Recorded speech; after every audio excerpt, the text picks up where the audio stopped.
Friends, welcome back to SRS சமையல் kids. இன்னைக்கு எங்கள் அம்மா என்ன சமைக்க போகிறாங்கன்னா தக்காளி சாம்பார் சமைக்க போகிறாங்க. பார்த்தீங்களா, தக்காளி போகிறாங்க. எப்படி ருசிக்க போகிறான்னு பார்க்கலாம். வீடியோ பண்ணி போகிறாங்க.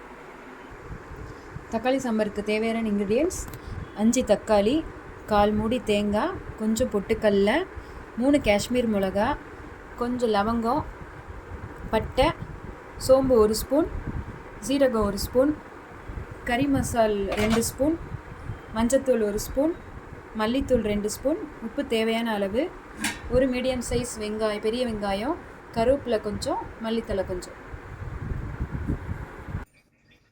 இப்போ இந்த தட்டில் இருக்கிற எல்லாத்தையும் நாம் ஒரு மிக்ஸி ஜாரில் அரைச்சிக்கலாம்.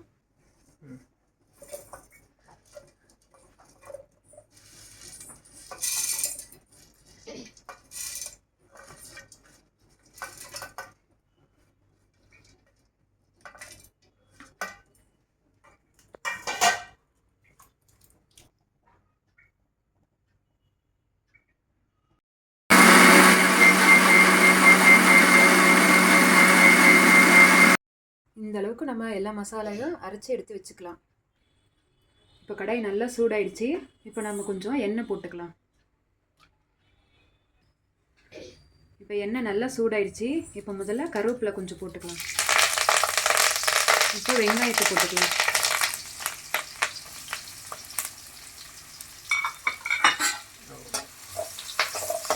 இப்போ வெங்காயம் நல்லா ப்ரௌன் ஆகணும். இப்போ பாருங்கள், வெங்காயம் நல்லா ப்ரௌன் ஆகிடுச்சு. இப்போ நம்ம அரைச்சி வச்ச விழுதை இதில் போட்டுடலாம்.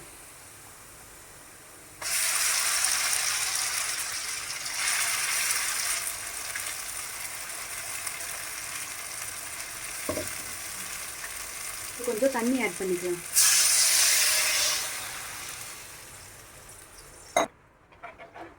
இப்போ தண்ணி ஊற்றிட்டு நல்லா கலக்கி விட்டுட்டு இப்போ நம்ம வச்சுருந்த மசாலாவை இதில் ஆட் பண்ணிடலாம்.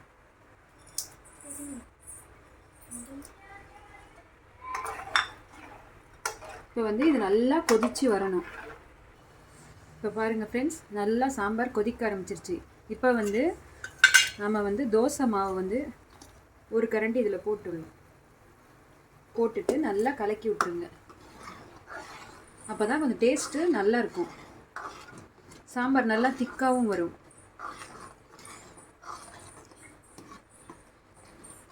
நம்ம இப்போ பாருங்கள் ஃப்ரெண்ட்ஸ், நம்ம போட்ட மாவும் நல்லா கரைஞ்சி நல்லா கொதிக்க ஆரம்பிச்சிருச்சு. இப்போ நம்ம இந்த மல்லித்தலையை போட்டுட்டு நல்லா கலக்கி விட்டுட்டு நம்ம அடுப்பை ஆஃப் பண்ணிடலாம்.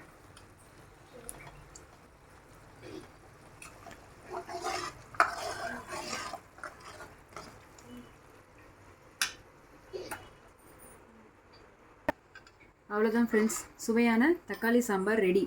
இது நம்ம தோசைக்கு, இட்லிக்கு சூப்பராக இருக்கும். டேஸ்ட் பண்ணி பாருங்கள்.